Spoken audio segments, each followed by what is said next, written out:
catalyzes the covalent bond formation. Example হচ্ছে DNA ligase. DNA ligase লিখেছিস? তারপরে লোক তোর পেপ কার্বক্সিলেস, যুক্ত করে লাইগেজ। বললাম তো formation of non covalent bond, sorry covalent bond,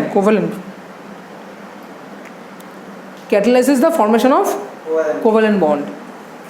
লিখেছিস? তাহলে লাইগেজ কী করে বন্ড যুক্ত করে? ডিএনএ লাইগেজ ডিএনএকে যুক্ত করে। পেপ কার্বক্সিলেসের এক্সাম্পলটা লেখ, যে ফসফোএনল পাইরুভেট,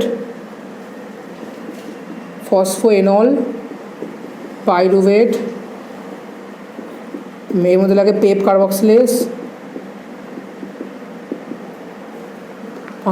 পেপ কার্বক্সিলেস লাগে, CO2 অ্যাসিমিলেটেড হয়, তৈরি করে অক্সাইড অ্যাসিড। কিসের? বাট এটা তো হচ্ছে ফটোসিনথেসিসের।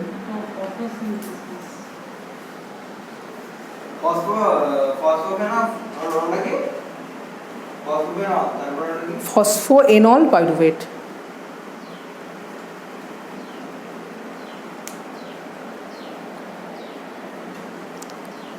হলো দাদা দিদিরা? হলো? বুঝলেন লাইগেজ কী করে? এবার ভালো করে দেখো, ওখানে ফসফোএনল পাইরুভেটের মধ্যে কার্বন ডাইঅক্সাইড যুক্ত করে দিল, তাহলে ফসফোএনল পাইরুভেট আর কার্বন ডাইঅক্সাইডের মধ্যে একটা কী তৈরি হলো? বন্ড তৈরি হলো। বন্ড তৈরি হলে কে তৈরি হলো? অক্সালো অ্যাসিটিক অ্যাসিড। বুঝলেন? ফসফোএনল পাইরুভেটের মধ্যে কে যুক্ত হলো? তাহলে দুজনের মধ্যে বন্ড তৈরি হলো। বন্ড তৈরি করলো কে? পেপ। হ্যাঁ, নাম হচ্ছে লাইগেজ। বুঝছে? ক্লাসিফিকেশন শেষ, ক্লাসিফিকেশন খতম। লাস্ট এটা লাস্ট বলিনি, আমি বলেছি 10 মিনিট বাকি।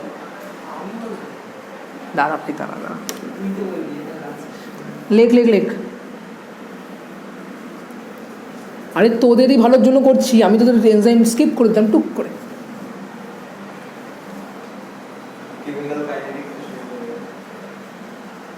Heading the parts of enzyme, খুব ইম্পর্টেন্ট। পার্টস অফ এনজাইম, এই বুঝলি ক্লাসিফিকেশন এনজাইমে বুঝলি? OTH LIL ওই কনফিগারেশনে লিখতে হবে, 1 2 3 4 5 6। এই প্রত্যেকদের বোর্ডে আসে, আমি বলে দিলাম। এনজাইম ক্লাসিফিকেশন লিখতে চাই, হ্যাঁ ও লিখে দিবি 5 5। না, কি কাজ করে সেটা লিখতে হবে, উদাহরণ দিতে হবে, আর একদম সিকোয়েন্সিয়ালি পর OTH LIL। ওটার কারণ আছে, ওটা ক্লাসিফিকেশনে সাব ক্লাস বলে তোর ফর্মুলা দিয়ে লেখা যায়। এনজাইমকে তোর E2 3 4 1 এভাবে লেখা যায়। 2 মানে তোর ক্লাস 2 এনজাইম। ক্লাস 2 কোন এনজাইম?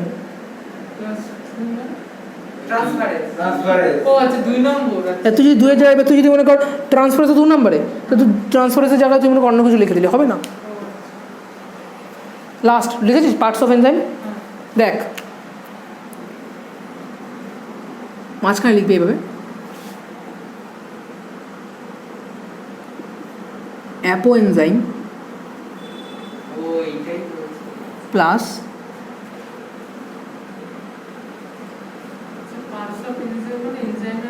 এনজাইমের পার্টস।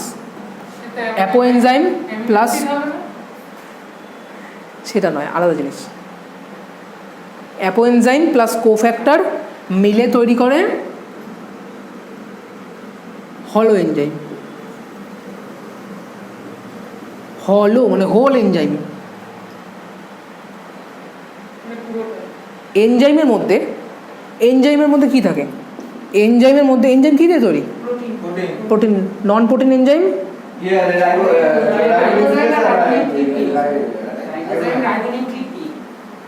তাহলে এনজাইমের মধ্যে কে থাকে? একটা প্রোটিন পার্ট। শোনা দেখ, কে থাকে? একটা প্রোটিন পার্ট, আর একটা নন প্রোটিন পার্টও থাকে।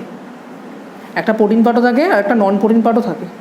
অ্যাপো এনজাইমের মধ্যে যেই পার্টটা প্রোটিন পার্ট, সাপোজ এই একটা এনজাইম প্রোটিন, তো প্রোটিনের কোন ফর্মে এনজাইম থাকে? Tertiary form. মাঝখানে মনে কর তোর একটা কি, এটা মেটাল, একটা মিনারেল, একটা মিনারেল আছে। মিনারেল কী করে, এই টোটাল এনজাইম প্রোটিনগুলোকে ধরে রাখে, বুঝতে পারলি? বিভিন্ন রকম ইন্টারাকশনের মাধ্যমে, কেমিক্যাল ইন্টারাকশনের মধ্যে ধরে রাখে। ওকে, তাহলে এইটা প্রোটিন পার্ট আর এটা নন প্রোটিন পার্ট। প্রোটিন পার্টটাকে কী বলছি? Apoenzyme. আর নন প্রোটিন পার্টটাকে কী বলছি?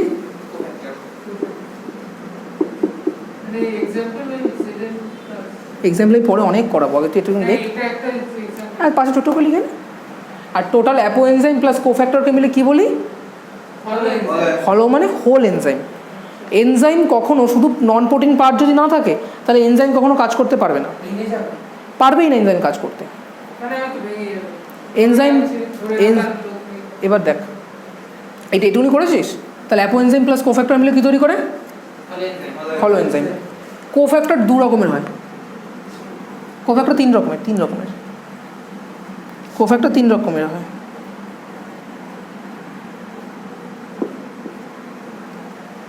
একটা তোর প্রস্থেটিক গ্রুপ,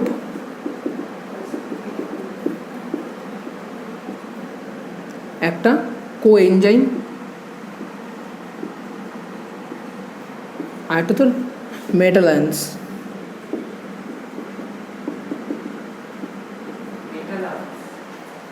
এইটাই লাস্ট, আর নেই। তো একটু বলবো না?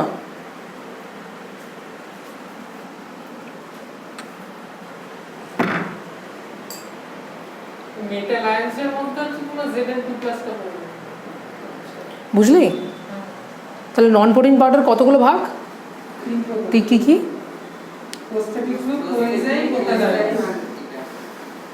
এবার নন প্রোটিন পার্টটা, ঠিক আছে, নন প্রোটিন পার্ট কার সাথে লেগে আছে? প্রোটিন পার্টের সাথে লেগে আছে, মানে অ্যাপো এনজাইমের সাথে লেগে আছে। এবার নন প্রোটিন পার্টটা টাইট করেও লেগে থাকতে পারে, আবার লুজভাবেও লেগে থাকতে পারে। যদি টাইট করে লেগে থাকে তাকে কী বলবো? Prosthetic group. আর যদি লুজলি লেগে থাকে তাকে কী বলবো?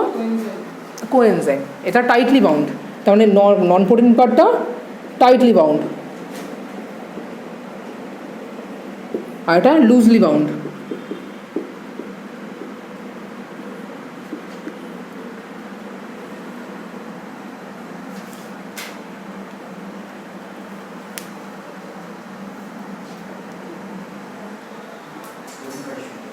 হয়েছে হয়েছে হয়েছে নন প্রোটিন পার্টটা প্রোটিন পার্টের সাথে টাইট করে লেগে থাকে, হলো?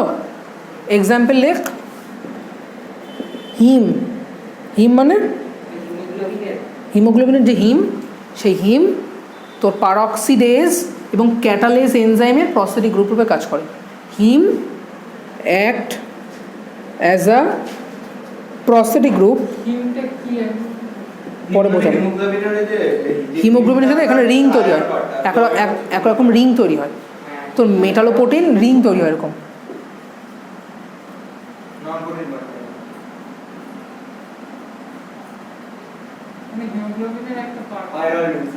পাইরল রিং সিস্টেম বলে।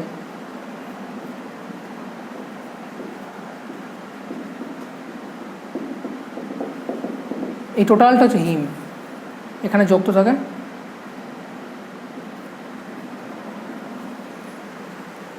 স্ট্রাকচার থেকে মাথা ঘোরালো কার? আমি তো তার জন্য বললাম শুধু হিম লেখ। Heme heme heme act as a prosthetic group of, ভীষণ ইম্পর্টেন্ট, পারক্সিডেজ, হ্যাঁ, অ্যান্ড ক্যাটালেস এনজাইম। দুখানে এনজাইমের প্রস্থেটিক গ্রুপ রূপে কাজ করে, peroxidase and catalase. Peroxidase and catalase, peroxidase and catalase. এবার হচ্ছে কোএনজাইম, লেখ NAD। লুজলি বাউন্ড কোএনজাইমের ক্ষেত্রে লিখছি, কোএনজাইমের ক্ষেত্রে এখানে NAD আর NADPর ক্ষেত্রে NAD আর NADP, NAD আর NADP একটা যা কোএনজাইম। NAD এবং NADP এরাই কোএনজাইম রূপে কাজ করে। আর এনএডি এনএডিপি, এনএডির ফুল ফর্ম, এনএডির ফুল ফর্ম ক্লাস 10 পাস করে এসেছিস তোরা? ক্লাস কোন ক্লাসে ফটোসিনথেসিস ছিল রে? বল তাহলে এনএডি। আমি একটু ধরিয়ে দিই, নিকোটিনামাইড ডাইনিউক্লিওটাইড ফসফেট, জানিস না এনএডি? নিকোটিনামাইড লিখে না তলায়, নিকোটিনামাইড অ্যাডেনাইন লিখে দেবো বানান,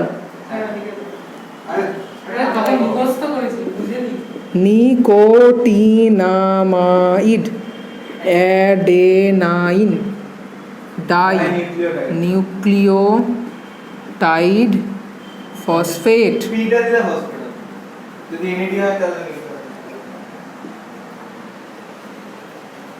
আর এনএডি কি? Nicotinamide adenine dinucleotide. তাহলে এরা দুজনেই কোএনজাইম রূপে কাজ করে। আচ্ছা, এদের মধ্যে কোন ভিটামিন থাকে জানিস? এনএডি আর এনএডিপি তো কি, এরা এনএডি আর এনএডিপি কি একটা কোএনজাইম বললাম তো। এরা কি ট্রান্সফার করে লিখে রাখ, এরা হাইড্রোজেন গ্রুপ ট্রান্সফার করে। এনএডিপিএইচ এরা কি করে? এই দুটো এনএডি এনএডিপি কি ট্রান্সফার করে? হাইড্রোজেন গ্রুপ H+ ট্রান্সফার করে। এগুলো কিন্তু খুব ইম্পর্টেন্ট পয়েন্ট বলছি, ভীষণ ইম্পর্টেন্ট পয়েন্ট। হয়েছে? হাইড্রোজেন ট্রান্সফার করেছে। এনএডি আর এনএডিপির মধ্যে কোন ভিটামিন থাকে জানিস? ভিটামিন নিয়াসিন থাকে, লিখে রাখ। এনএডি আর এনএডিপি এইগুলো ভিটামিন নিয়াসিন থেকে তৈরি হয়। ভিটামিন B5 মানে নিয়াসিন।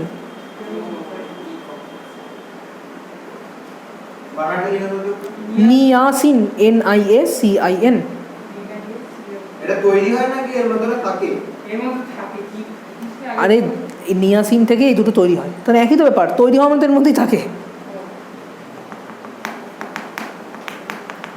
মেটাল আয়নটা করালি শেষ, যে মেটাল আয়নের এক্সাম্পল বলেছি শেষ হয়েছে। তাহলে কী থেকে তৈরি হয়? ভিটামিন B5 মানে নিয়াসিন। কাকে ট্রান্সফার করে? মেটাল আয়নটা কি? আরে মেটাল আয়ন মানে কি, মানে ওই কোফ্যাক্টরটা কি? মেটাল আয়ন, তাই তো। এবার এক্সাম্পল লেখ, ভীষণ ইম্পর্টেন্ট এক্সাম্পলস লেখ। Metal ion as a cofactor লিখেছিস? তাহলে এক্সাম্পল এখানে অনেকগুলো এনজাইম আছে, অনেকগুলো এক্সাম্পল আছে। 1 নম্বর দিয়ে লেখ পরের পেজে, খুব important. Metal ion act as a cofactor কোন কোন এনজাইমের ক্ষেত্রে, কী কী? পরীক্ষার একদম লোপা কোশ্চেন, নিচের লোপা কোশ্চেন এগুলো যেটা বলছি। লিখেছিস metal ion act as a cofactor? 1 number হচ্ছে Fe+2 Fe+3, Fe+2/Fe+3 লিখেছিস? অ্যারো দিয়ে লেখ কার ক্ষেত্রে? Cytochrome oxidase. বানান বলবো? আরে ওই ওরকম অ্যারো না, এই দেখ 1 নম্বর লিখলি Fe+2 আর Fe+3 লিখলি, লেখ সাইটোক্রোম অক্সিডেজ। মানে Fe+ সাইটোক্রোম অক্সিডেজটা কি? একটা এনজাইম, ওর কোফ্যাক্টরকে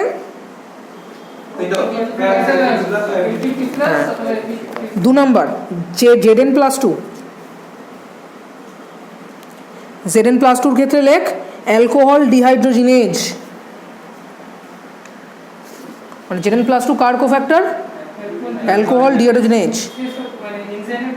হ্যাঁ, Zn+2 এরই আর একটা এনজাইম হচ্ছে কার্বক্সি পেপটাইডেজ।